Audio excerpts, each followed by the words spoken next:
पिछले वीडियो में आपने देखा कि किस प्रकार से गरुड़ अपनी माता को दासत्व से मुक्त कराने के लिए अमृत लाने स्वर्ग पहुंच गया। अब आगे की कथा। सूर्य की तरह प्रकाशित होते हुए गरुड़ तीव्रता से उस अमृत के पास जाता है। वहां पर जाने पर देखता है कि एक विशालकाय चक्र उस अमृत की रक्षा कर रही है, जो बहुत ही तीव्रता से घूम रहा है और उस चक्र में बहुत ही ज्यादा प्रकाश है। यह तो निश्चित था कि उस चक्र से कोई भी टकराता तो उसकी मृत्यु निश्चित थी। तब गरुड़ इतना छोटा हो जाते हैं कि उस चक्र के बीच वाले स्थान से अंदर चले जाते हैं। अंदर जाके देखते हैं तो दो विशालकाय सर्प उस अमृत कलश की रक्षा कर रहे हैं। गरुड़ अपनी चोंच से पकड़कर उस चक्र पे उन सर्पों को तीव्रता से फेंक देते हैं, जिससे कि वह सर्प और चक्र दोनों नष्ट हो जाते हैं। इसके बाद वह कलश को लेकर तीव्रता से अपनी माता को दासत्व से मुक्त कराने के लिए अपने सर्प भाइयों के पास जाने लगते हैं। उन्हें उस अमृत को पीने का कोई मोह नहीं था। उन्हें वह अमृत नहीं पीना था। यह देख विष्णु भगवान अत्यंत प्रसन्न हो गए और गरुड़ के समक्ष जाकर प्रकट हुए और गरुड़ से बोले कि तुम्हें अमृत पीने की कोई लोभ नहीं है, इसलिए मैं अत्यंत प्रसन्न हूँ। बताओ तुम्हें कौन सा वर चाहिए। तुम्हें जो भी वर चाहिए वो तुम मुझसे मांग सकते हो। यह सुनकर गरुड़ बोलते हैं, भगवान, मैं आपके दर्शन मात्र से ही मेरा मन अत्यंत शांत हो गया है।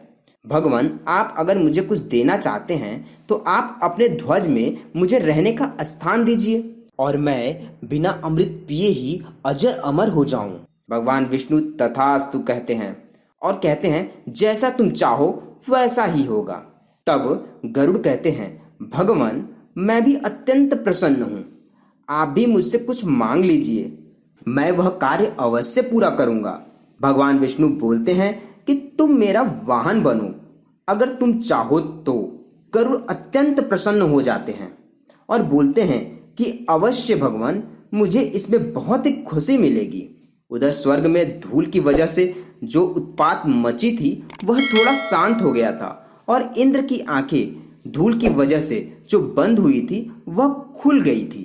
तब इंद्र देखते हैं कि वह गरुड़ अमृत को लेकर जा चुका है।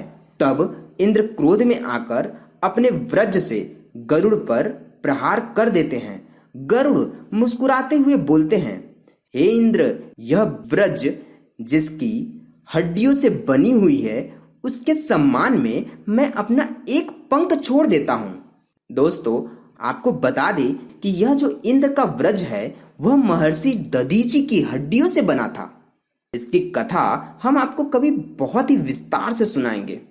यह देखकर इंद्र बहुत ही आश्चर्य हो जाते हैं कि उनके प्रभावशाली वज्र से गरुड़ को कुछ भी नहीं हुआ, बल्कि वह गरुड़ स्वतः अपनी इच्छा से एक पंख का त्याग कर दिया। इंद्र तब गरुड़ से पूछते हैं, तुम कौन हो? तुम्हारे अंदर इतना सामर्थ्य कैसे है? तब गरुड़ बताते हैं, देवराज इंद्र, यह अमृत अपने लिए नहीं ले जा रहा हूँ। मैं अपनी माता को दासत्व से मुक्त कराने के लिए यह अमृत अपने सर्प भाइयों को देने जा रहा हूँ। मैं भी नहीं चाहता कि इस अमृत का दुरुपयोग हो। जब मैं अपने भाइयों को यह अमृत सौंप दूंगा तब आप वहां से इस अमृत को उठा लीजिएगा, जिससे कि मेरी माता दासत्व से मुक्त हो जाएंगी और यह अमृत भी गलत हाथों में नहीं जाएगा। यह बात सुनकर देवराज इंद्र अत्यंत प्रसन्न हो जाते हैं और बोलते हैं, गरुड़राज, क्या तुम मेरी मित्रता स्वीकार करना चाहोगे? मैं तुम्हारा मित्र बनना चाहता हूँ। गरुड़राज उनकी मित्रता को स्वीकार कर लेते हैं। तब देवराज इंद्र बोलते हैं, गरुड़राज, आपके जैसे मित्र को पाकर मैं धन्य हुआ। आप मुझसे कुछ भी वरदान मांग सकते हो। देवराज की वरदान वाली बात सुनकर गरुड़राज को अपनी माता पे हुई सर्प वाली छल की बात याद आ जाती है। तब गरुड़राज देवराज इंद्र से मांगते हैं कि यह बलवान सर्प ही मेरे भोजन बने। तब देवराज इंद्र कहते हैं, जैसी तुम्हारी इच्छा, सर्प अब से तुम्हारे भोजन होंगे। इसके बाद वह अमृत लेके सीधे सर्प भाइयों के पास पहुंच जाते हैं और उस अमृत को उन्हें सौंप देते हैं और पूछते हैं, अब तो मेरी माता इस दासत्व से मुक्त हो गई ना। सर्प बहुत ही प्रसन्न हो जाते हैं और गरुड़ एवं उनकी माता को दासत्व से मुक्त कर देते हैं। जैसे ही सर्प उस अमृत को पीने जाते हैं, वैसे ही गरुड़ उनसे यह बोलकर रोक देते हैं कि यह अति पवित्र अमृत है, इसलिए तुम इसे स्नान ध्यान करने के बाद ही ग्रहण करो तो ज्यादा अच्छा होगा। यह बात सुनकर सर्प भाइयों ने उस अमृत कलश को कूस पर रख देते हैं और स्नान करने के लिए चले जाते हैं।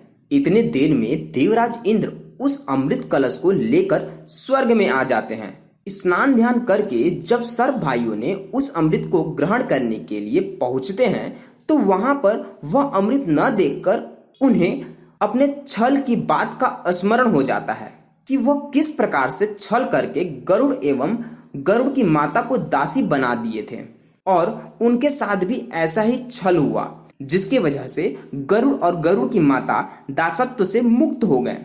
तब सर्पों को विचार आता है कि यह अमृत कलश इस कूस पर रखा था, इसलिए हो सकता है कि अमृत के कुछ अंश कूस पर रह गए होंगे। इसलिए सभी सर्प ने उस कूस को चाटने लगते हैं। कूस को चाटने की वजह से उनकी जीवा कट के दो भागों में हो जाती है और अमृत कलश कूस पर रखने की वजह से कूस को और कूस से बनने वाले सभी सामग्री को आज भी पवित्र माना जाता है। इसके बाद गरुड़ अपनी माता के साथ सुखी सुखी जीवन यापन करने लगते हैं और गरुड़ की प्रशंसा पूरे देश काल में फैल जाती है।